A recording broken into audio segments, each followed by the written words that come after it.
Iran ಮತ್ತು Israel ನಡುವಣ ನಡೀತಾ ಇರುವಂತಹ ಯುದ್ಧದ ಹಿನ್ನೆಲೆಯಲ್ಲಿ ಪೆಟ್ರೋಲ್ ಬೆಲೆ ಏರಿಕೆಯಾಗಬಹುದಾದಂತಹ ಆತಂಕ ಮನೆ ಮಾಡಿದೆ. ಇಂತಹದ್ದೊಂದು ಗಾಳಿ ಸುದ್ದಿ ಹರಿದಾಡ್ತಿದ್ದೆ ತಡ ಭಟ್ಕಳದಲ್ಲಿ ಜನ ಪೆಟ್ರೋಲ್ಗಾಗಿ ಬೇಡಿಕೆಯನ್ನ ಇಟ್ಟಿದ್ದಾರೆ.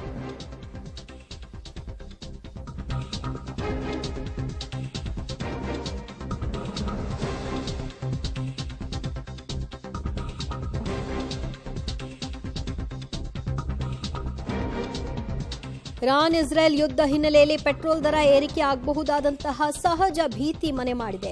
ಇದರ ಬೆನ್ನಲ್ಲೇ ಭಟ್ಕಳದಲ್ಲಿ ತಪ್ಪು ಗ್ರಹಿಕೆಯಿಂದಾಗಿ ಪೆಟ್ರೋಲ್ಗಾಗಿ ಭಾರಿ ಡಿಮಾಂಡ್ ಕೂಡ ಸೃಷ್ಟಿಯಾಗಿದೆ.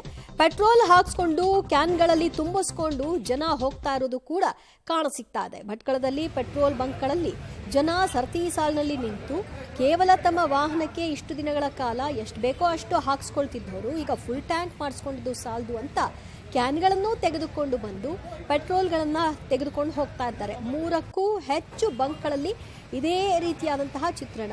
ಇನ್ನು ಕೆಲ ಪೆಟ್ರೋಲ್ ಬಂಕ್ಗಳಂತಲೂ ಖಾಲಿ ಇದೆ ಅಂತ, ಯಾಕಂದರೆ ಪೆಟ್ರೋಲ್ಗಳಿಲ್ಲ ಅನ್ನುವಂಥ ಹಿನ್ನೆಲೆ.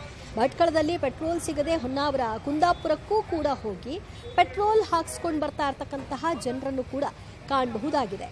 ಒಂದೆರಡು ಪೆಟ್ರೋಲ್ ಬಂಕ್ ನೋಡ್ತಾರೆ, ಅಲ್ಲಿ ಪೆಟ್ರೋಲ್ ಇಲ್ಲ ಅಂತ ಗೊತ್ತಾಗ್ತಿದ್ದೆ ತಡ ಬಹುಶಃ ಯುದ್ಧದ ಹಿನ್ನೆಲೆಯಲ್ಲಿಯೇ ಪೆಟ್ರೋಲ್ ಸಿಗದಂತಹ ಪರಿಸ್ಥಿತಿ ಆಗಿದೆಯೇನೋ, ಮುಂದಿನ ದಿನಗಳಲ್ಲಿ ಓಡಾಟಕ್ಕೆ ಸಮಸ್ಯೆ ಆಗ್ಬಿಡುತ್ತೆ, ಯಾವುದಕ್ಕೂ ಇರಲಿ ಅಂತ ಸ್ವಲ್ಪ ದೂರ ಆದರೂ ಪರವಾಗಿಲ್ಲ ಅಂತ ಎಲ್ಲಿ ಪೆಟ್ರೋಲ್ ಬಂಕಲ್ಲಿ ಪೆಟ್ರೋಲ್ ಇದೆಯೋ ಅಲ್ಲಿ ಹೆಚ್ಚುವರಿ ಪೆಟ್ರೋಲ್ಗಳನ್ನು ಸಂಗ್ರಹಿಸುವ ಕಾರ್ಯದಲ್ಲಿ ಜನ ತೊಡಗಿಕೊಂಡಿರೋದು ಕಾಣಿಸ್ತಾ ಇದೆ. ನೀವು ನೋಡ್ತಾ ಇದ್ರಿ ಒಂದು ಪೆಟ್ರೋಲ್ ಬಂಕ್ನ ದೃಶ್ಯವನ್ನ.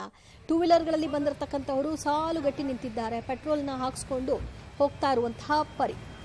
ಇದು ಯುದ್ಧದ ಹಿನ್ನೆಲೆಯಲ್ಲಿ ಆಗ್ತಾ ಇರ್ತಕ್ಕಂತಹ ಸಮಸ್ಯೆಯಿಂದ ಮುಂದಾಗಬಹುದಾದಂತಹ ಸಮಸ್ಯೆಗೆ ಪಾರಾಗಬಹುದು ಅಂತ. ಈಗ ಏನೇ ಹಾಕ್ಸ್ಕೊಂಡ್ರು 3-4 ದಿನದ ಮಟ್ಟಿಗೆ ಬ್ಯಾಲೆನ್ಸ್ ಮಾಡಬಹುದೇ ವಿನಃ ಅಂತಹ ಸಮಸ್ಯೆ ಬಂದರೆ 3-4 ದಿನದ ನಂತರ ಎದುರು ನೋಡಲೇಬೇಕಾಗತ್ತೆ, ಅನಿವಾರ್ಯವೂ ಕೂಡ ಆಗಿರುತ್ತೆ. ಆದರೆ ಸದ್ಯದಿಂದ ಏನು ಪಾರಾಗಬಹುದು ಅನ್ನೋ ಟೆಂಪ್ರವರಿ ಸೊಲ್ಯೂಷನ್ ಅನ್ನು ಜನ ಹುಡುಕೊಳ್ತಾ ಇದ್ದಾರೆ.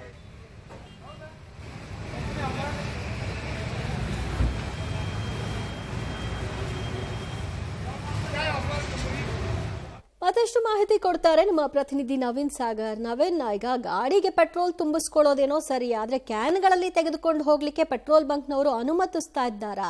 ಮತ್ತು ನಿಜಕ್ಕೂ ಪೆಟ್ರೋಲ್ ಬಂಕ್ಗಳಲ್ಲಿ ಖಾಲಿಯಾಗಿದೆ, ಪೆಟ್ರೋಲ್ ಇಲ್ಲ ಅನ್ನುವಂತಹ ಮೆಸೇಜ್ಗಳು ಇದೆಯಾ? ಖಂಡಿತವಾಗಿ ಏನಂದ್ರೆ ಇರಾನ್ ಇರಾಕ್ ಯುದ್ಧದಿಂದಾಗಿ ಮಧ್ಯಪ್ರಾಚ್ಯದಲ್ಲಿ ಉದ್ವಿಗ್ನ ಸ್ಥಿತಿ ಉಂಟಾಗಿರುವಂತದ್ದು, ಅದರೊಂದಿಗೆ ತೈಲದ ಬೆಲೆಯೂ ಕೂಡ ಹೆಚ್ಚಾಗ್ತದೆ ಅನ್ನೋಂತಹ ಒಂದು ಮೆಸೇಜ್ಗಳು ಬಂದಿರುವಂತದ್ದು. ಈಗಾಗಲೇ ತೈಲ ಹಡಗುಗಳನ್ನ ಸಮುದ್ರ ಮಾರ್ಗ ಮಧ್ಯದಲ್ಲಿ ಈಗ ತಡೆ ಹಿಡಿದಿರುವಂತ ಅಲ್ಲಿ ಯುದ್ಧ ನಡೀತಾ ಇರೋದ್ರಿಂದಾಗಿ ಸಾಕಷ್ಟು ಒಂದು ಆತಂಕ ವಾತಾವರಣ ಇದೆ. ಎಲ್ಲೋ ಪೆಟ್ರೋಲ್ ರೇಟ್ ಹೆಚ್ಚಾಗುತ್ತೆ ಅನ್ನುವಂತ ಒಂದು ಮೆಸೇಜ್ಗಳು ಬಹಳಷ್ಟು ದೇಶಗಳಿಗೆ ಹೋಗ್ತದೆ, ಹಾಗೆ ನಮ್ಮ ದೇಶದಲ್ಲಿಯೂ ಕೂಡ ಇರುವಂತದ್ದು. ಆದ್ರೆ ಭಟ್ಕಳದಲ್ಲಿ ಯಾಕೆಂತಂದ್ರೆ ಭಟ್ಕಳದಲ್ಲಿ ಒಂದ್ ರೀತಿ ಹೆಚ್ಚಾಗಿ ಇಂಟರ್ನ್ಯಾಷನಲ್ ಸುದ್ದಿಗಳನ್ನ ಅವರು ಗ್ರಹಿಸ್ತಾ ಇರ್ತಾರೆ. ಮತ್ತೆ ಏನಾಗಿದೆ ಅಂತಂದ್ರೆ ಭಟ್ಕಳದಲ್ಲಿ ಜನರಿಗೆ ಎಲ್ಲೋ ಒಂದ್ ಕಡೆ ಪೆಟ್ರೋಲ್ ಹೆಚ್ಚಾದ್ರೆ ನಮಗೆ ಪೆಟ್ರೋಲ್ ಸಿಗೋದಿಲ್ಲ, ಹೆಚ್ಚಿನ ದುಬಾರಿ ಬೆಲೆಯಲ್ಲಿ ಕೊಂಡ್ಕೋಬೇಕಾಗತ್ತೆ, ಮತ್ತೆ ಅಭಾವ ಆಗಬಹುದು ಅನ್ನೋಂತ ಒಂದು ಭಯದಲ್ಲಿ ಈಗ ಪೆಟ್ರೋಲ್ ಬಂಕ್ ಗಳಿಗೆ ಹೋಗ್ತಿರುವಂತದ್ದು. ಬೆಳಗಿನಿಂದ ಸಾಲುಗಟ್ಟಿ ನಿಲ್ತಾ ಇದ್ದಾರೆ, ಯಾಕೆಂತಂದ್ರೆ ದುಬಾರಿ ಆಗ್ಬಿಟ್ರೆ ಮತ್ತೆ ನಾಳೆ ಪೆಟ್ರೋಲ್ ಸಿಗದೇ ಇದ್ರೆ ಅನ್ನುವಂತಹ ಒಂದು ಇದಕ್ಕಾಗಿ ಈ ರೀತಿಯಲ್ಲಿ ಸರದಿ ಸಾಲಿನಲ್ಲಿ ನಿಂತು ಪೆಟ್ರೋಲ್ ತುಂಬಿಸ್ಕೊತಾ ಇದ್ದಾರೆ. ಜೊತೆಗೆ ತಮ್ಮ ಕ್ಯಾನ್ ಗಳನ್ನು ತೆಗೆದುಕೊಂಡು ಹೋಗ್ತಾರೆ. ಹೆಚ್ಚಾಗಿ ಅಂದ್ರೆ ಕೃತಕ ಅಭಾವ ನಮ್ಮ ಭಟ್ಕಳದಲ್ಲಿ ಸೃಷ್ಟಿ ಆಗ್ತದೆ. ಅದನ್ನು ಹೊರತುಪಡಿಸಿ ಬೇರೆ ಎಲ್ಲೂ ಈ ರೀತಿಯ ಒಂದು ವಾತಾವರಣ ಇಲ್ಲ, ಭಟ್ಕಳದಲ್ಲಿ ಮಾತ್ರ ಈ ವಾತಾವರಣ ಸೃಷ್ಟಿಯಾಗಿರುವಂತದ್ದು. ಯಾಕೆಂದ್ರೆ ಇರಾನ್ ಇರಾಕ್ ಯುದ್ಧದ ಒಂದು ಅಲ್ಲಿಯ ಸುದ್ದಿಗಳನ್ನ ನೋಡಿ ಅವರಿಗೆ ಸಾಮಾಜಿಕ ಜಾಲತಾಣದಲ್ಲಿ ಬೇರೆ ಬೇರೆ ರೀತಿಯ ಮಾಹಿತಿಗಳು ಶೇರ್ ಆಗಿದ್ದಾವೆ. ಇದರಿಂದಾಗಿ ಈ ರೀತಿಯ ಗೊಂದಲ ಸೃಷ್ಟಿಯಾಗಿ ಅಲ್ಲಿ ಈಗ ಕೃತಕ ಅಭಾವ ಸೃಷ್ಟಿಯಾಗಿರುವಂತದ್ದು. ಒಂದು 3 ಪೆಟ್ರೋಲ್ ಬಂಕ್ಗಳಲ್ಲಿ ಇವಾಗಲೂ ಕೂಡ ಪೆಟ್ರೋಲ್ ಖಾಲಿ ಆಗಿರುವಂತದನ್ನ ಗಮನಿಸಬಹುದಾಗಿದೆ. ಥ್ಯಾಂಕ್ ಯು ನವೀನ್ ಸಾಗರ್ ನಿಮ್ಮೆಲ್ಲ ಮಾಹಿತಿಗೆ.